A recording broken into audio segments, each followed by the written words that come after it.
Hi, எல்லோருக்கும் வணக்கம். Welcome to உங்கள் நான் கமல் ஹாசன்ஸ். அந்த வீடியோவில் நம்ம கமல் சார் பற்றின ஒரு புதிய தகவல் தான் டிஸ்கஸ் பண்ண போகிறோம். ஸோ வீடியோக்குள்ளே போகிறதுக்கு முன்னாடி நம்ம சேனலுக்கு நீங்கள் புதுசாக இருந்தீங்கன்னா கண்டிப்பாக சப்ஸ்கிரைப் பண்ணிக்கோங்க. வீடியோ மறக்காமல் ஒரு லைக் பண்ணிக்கோங்க. இப்போ நம்ம வீடியோக்குள்ளே கண்டிப்பாக போகலாம். ஸோ நான் ஏற்கனவே சொன்ன மாதிரி கமல் சாருக்கு பட அறிவிப்புகள் அப்படிங்கிறது வந்து பார்த்தீங்கன்னா சற்று மந்தமாகத்தான் இருக்கிறது. நிறைய பேர் வந்து கேட்டுட்டு இருந்தீங்க. எனக்கும் இந்த அப்டேட்டும் இல்லை. ஆர்கேபி ஆஃபீஸ்லும் வந்து பார்த்தீங்கன்னா எந்த ஒரு ரெஸ்பான்ஸும் இல்லை. ஸோ இந்த வட்டம் என்ன அப்டேட் அப்படின்னு சொல்லி பார்த்தீங்கன்னா, நம்ம நாயகன் படம் வந்து 6ஆம் தேதி நவம்பர் ரிலீஸ் ஆக போகுது. ஓகே, அது மட்டும் இல்லாமல் 38 வருஷம் நாயகன் வந்தாயிடுச்சு அப்படிங்கிறத நம்ம நேற்று ஒரு வீடியோ போட்டிருந்தோம். ஸோ அதில் நம்ம ப்ளஸ் எல்லாம் வந்து நிறையா சொல்லியிருந்தோம். நல்ல வேளை நாயகன் 2 தக்லைஃப் எடுக்கல, தக்லைஃப்னு எடுத்துட்டாங்க. அதனால் வந்து பார்த்தீங்கன்னா அந்த படம் எப்பயுமே பிராண்டாக இருக்குது அப்படிங்கிறது பார்க்க முடியுது. என்னதான் இருந்தாலும் இந்தியனும் வந்து ஒரு பிராண்டு தானே. இந்தியன் 2 தான் ஒரு ஸ்கேமாக இருந்தாலும் இந்தியன் அப்படிங்கிறது ஒரு பிராண்ட் அப்படிங்கிறது தான். ஸோ அந்த மாதிரி தான். அதே மாதிரி 49 வருஷம் வந்து பார்த்தீங்கன்னா கமல் சாரும் ரஜினி சாரும் நடித்த 3 முடிச்சு கிட்டத்தட்ட 49 இயர்ஸ் ஆயிடுச்சு அப்படிங்கிறது தான். ஸோ என்னை பொறுத்த வரைக்கும் ஒரு ஃபீல் குட் மூவி. அதில் வந்து கமல் சாரை சும்மா ரஜினி சார் வந்து அப்படியே வில்லானிக்கா லுக்கு ப்ளஸ் நிறைய விஷயங்கள் இருக்கும். நல்லா புதுமையாக பண்ணியிருப்பார் கே பாலச்சந்தர் அவர்கள். 49 வருஷம் ஆயிடுச்சு அப்படிங்கிறதை பார்க்கும் பொழுது நமக்கு ஹேர் லெவல் ஃபீல் வந்து கொடுக்குது அப்படிங்கிறது பார்க்க முடியுது. டைம் வந்து அப்படி போகுது அப்படிங்கிறது தான். அடுத்து 2 பர்த்டே, அதில் 1 விஷ் பண்ணியிருக்காரு கமல் சார். அதாவது நம்ம ஜோஜு ஜார்ஜ் அவர்கள், அவருக்கு வந்து விஷ் பண்ணியிருந்தார். அப்புறம் இன்னொருத்தருக்கு விஷ் பண்ணியிருந்தார். பட் ஜோஜு ஜார்ஜுக்கு சீக்கிரமாகவே வந்து விஷ் பண்ணிட்டாரு. என்ன அப்படின்னு பார்த்தீங்கன்னா, நம்ம கமல் சார் கூட தக் லைஃப்பில் நடித்தார்ல ஒருத்தர் கொஞ்சம் ஹைட்டாக சிம்பு கூடயே இருப்பார்ல, ஜோஜு ஜார்ஜ் அப்படின்னு சொல்லிட்டு. அவர் கமல் சார் வந்து அந்த அளவுக்கு ஒருத்தரை புகழ்ந்து நான் பார்த்ததே இல்லை. அந்த ஆடியோ லான்ச்சில் தக் லைஃப்பில் நான் பார்த்து பிரமித்த நடிகர் நீங்கள் அப்படின்ற மாதிரி வந்து சொல்லியிருந்தார். ஸோ அதெல்லாம் வந்து ஒரு நல்ல ஒரு வார்த்தை. அதெல்லாம் வந்து அவருக்கு வந்து ஒரு பயங்கர கூஸ்பம்ஸ் மொமெண்ட்டாக இருந்திருக்கும் அப்படிங்கிறதுல எந்த ஒரு மாற்று கருத்தும் இல்லை. ஓகே, அவருக்கு இன்றைக்கி பிறந்தநாள். அவருக்கு ட்விட்டரில் ஸ்பெசிஃபிக்காக அவர் வந்து மென்ஷன் பண்ணி போட்டிருந்தார். ஒரு ஃபங்க்ஷனில் கூட பார்த்தேன். கமல் சார் வந்து அங்கே நின்றுருப்பார், ஜோஜு இங்கே இருப்பார். அப்போ வந்து ஒரு ஃபேன் வந்து கேட்பார், கமல்ஹாசனை கூப்பிடுங்க அப்படின்ட்டு.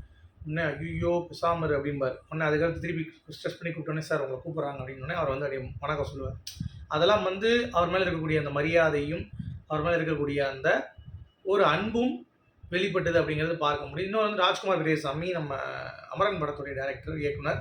அவர் வந்து பார்த்தீங்கன்னா கமல் சாருக்கு 5 படம் செம்ம ஹிட். இப்போதைக்கு எனக்கு அதுலேருந்து தான் இன்ஸ்பிரேஷன் எப்பயுமே எடுப்பேன் அப்படின்னு சொல்லிட்டு விருமாண்டி, நாயகன், தேவர் மகன், மகாநதி அப்படின்ற மாதிரி அந்த படத்தை கேட்டகரைஸ் பண்ணி பயங்கரமாக வந்து பார்த்தீங்கன்னா பேசியிருப்பார். அதாவது எனக்கு கமல் சார் வந்து அமரன் படம் கொடுத்தாரு ப்ரொடக்ஷனில்.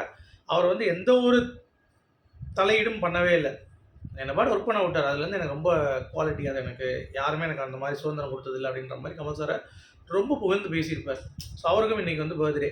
ஸோ 2 பேருக்கும் வந்து பார்த்தீங்க அப்படின்னா பர்த்டே நல்வாழ்த்துக்கள், பிறந்தநாள் நல்வாழ்த்துக்கள் நம்ம தெரிவிச்சுக்கலாம். ஓகே, அடுத்து முக்கியமான ஒரு அப்டேட் என்னென்னு பார்த்தீங்கன்னா, அந்த டப்பிங் போச்சுல்ல என்ன படத்துக்குன்னு நிறைய பேர் கேட்குறீங்க. அது இந்தியன் 3 அப்படிங்கிற மாதிரி தான் தகவல் வருது. கேஸ் 237 இல்லை எதுமோ அந்த மாதிரி எதுவுமே வரல. இந்தியன் 3 அப்படின்ற மாதிரி தான் வருது.